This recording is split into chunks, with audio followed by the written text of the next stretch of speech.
It's all over here at the Thornbury Surfaces Stadium with Chippenham manager Gary Horgan. Gary, first 3 points of the year, got to be very happy with that, mate. Yeah, pleased to get 3 points on the board for sure. Like I said, it was a good end result, so I thought second half we probably shaded it and probably deserved the goal in the second half, but a little bit disappointing in the first half. Felt a little bit flat for what was a local derby, and I thought they edged the first half. Yeah, that's sort of the proverbial game of two halves, really, Gary. I think Hungerford certainly started the stronger of the two sides, but we definitely grew into that. I think obviously the changes, once again, that you're ringing from the bench, it must be very nice at the moment to sort of be able to look to your bench and bring on the likes of, Joey Parker, to bring Jordan off with the security that we've still not weakened the squad in doing so. And I thought, fresh legs down the stretch definitely helped us today. Yeah, absolutely. We do try and think ahead to whether or not, I think I mentioned it last week, whether or not we need to go and nick a game, chase a game, or close the game out. So we think we've got some options on the bench at least. I thought, like I said, Cal Gunner gave us a little bit of the injection of some intensity, and I think that helped the overall performance. Obviously we had to tweak a couple of things second half, but yeah, like I said, pleased to get the end result. And I suppose looking to the academy at the moment as well, they've done a lot of great work over the last couple of years, and we're now starting to really see the fruits of their labour. I think a lot of people would deem it as a brave decision, when we've got somebody of the quality of Tom Mayhew on the bench to persist with Will King after his good performance on Tuesday. But again, that's really come up dividends today. I thought Kinga was absolutely magnificent. Yeah, but we always ask, and like anything, it's a bit of a cliche, but we ask them to hold on to their shirts, and I don't think it would have been right to have, even with the schedule, to have left Kinga out after Tuesday night. So look. And then we've asked him to go and play left back, which again I thought he's done a magnificent job there as well. So there's some good players in that academy, and like I say, hopefully, we can continue to use them and use them to our benefit. And of course, in the end, he normally gets a lot of praise for his hard work covering the ground and breaking the game up. But it was Luke Russ who popped up with a header of all things today from the corner to give us the 1-0 win. I think Luke's really been persistent in the last couple of games, hasn't he? And he finally got his reward for that.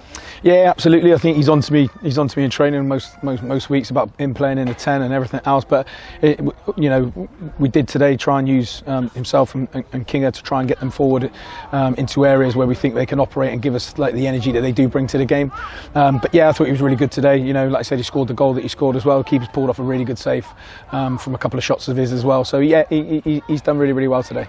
And I suppose this is going to be the question that most people ask, because a lot of people watch football and sort of they expect the cycle to repeat itself. Harry Parsons obviously moving out on loan to Banbury. We've got a good relationship with Swindon, and obviously Parsons has been here before. But I think from a football manager perspective, Seb Palmer-Holden was absolutely everything but a goal away from maybe nigh on the perfect performance today. And when you've got people saying, "Oh, why aren't we taking Harry?" I suppose people have only got one opportunity to come down here and have a look at Seb Palmer-Holden, because he definitely looks like a player. Yeah, look, we were really, really pleased with Seb. We didn't take him blind. We went and watched him 3 times in pre-season. Obviously saw him firsthand here as well, and we thought he was really good. I thought he was great today. His hold-up play was decent, and he worked really hard up front. So again, he's hit the crossbar today. And he's like I said, he's probably a lick of paint away from opening his account, and I think that he would have deserved that today.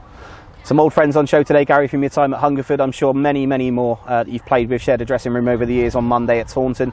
It's bound to be a big game, Ban up in the league. They've got a big following at home. Chippenham are planning on taking a few. It's a bank holiday Monday, so everyone's going to have sore heads from the week before. But give us a little thought ahead of Taunton, mate. How's the squad looking? I know obviously it's a bit sort of hung together with injuries at the moment, but are we looking good going into the Taunton game? Look, we'll obviously, we'll have to assess Spence, but that looks like, he won't be able to play on Monday. So we'll do what we did Tuesday. We'll have to adapt. It's tough at the moment, like I said, with obviously the challenges with Pablo as well. So we're having to adapt to these injuries, but at the moment, like I said, we're trying to find answers each time, and hopefully we can do that on Monday.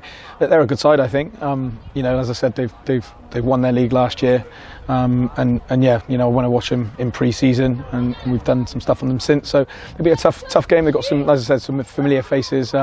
So it will be similar today, really.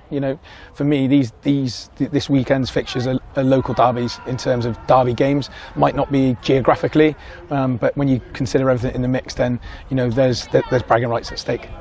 I suppose really for yourself, Gary, now we're sort of 3-4 games deep into the season. Take the Ebbsfleet game away, where obviously we're playing potentially the league champions there. They've had another good result today, and they're looking like early pace setters. But 3 games now against Chelmsford, Worthing, and of course here today. Your back four's held resolute. 3 clean sheets in 3 games. Can't ask for more, can you? Yeah, look, we know what we are, and we know what we're not at the moment. We have to, we talk about it in there. We have to build a base from what to grow into this season. So at the moment, yeah, like you said, we haven't conceded a goal since the Absolute game on the 6th of August. 3 back-to-back clean sheets. So again, look, that's nothing but positive. And one final thought just before we go, and Gary, at the end of your last post-match interview, you said obviously that you and Coopy had your eyes to the ground for players that could potentially come in. Any advancements on that so far, mate? Have you got anything that that you can sort of leak to the fans, really, that sort of looks like it's almost a done deal? Not at the moment. We're looking to, as I say, we'll need to do something from a centre-half perspective. As I say, we need to get some cover in there. Spencer's obviously looks like it's going to be a bit longer term than we had hoped. So as I said, yeah, certainly we're working hard at the moment. We're working with sort of, all of our contacts in terms of local clubs. We're doing that, but it's finding the right person to make sure that when we do bring them in, that we know that they're good within the group, but not only that they can perform on the day. So yeah, certainly we're still looking. We will need to add, and like I said, hopefully we can do that just after the Taunton game. Good stuff. Well, Gary, for now it's 3 clean sheets in a row. It's your first 3 points of the season. Congratulations from all of us, mate, and we'll see you on Monday at Taunton. Cheers. Thank you. Top man, mate.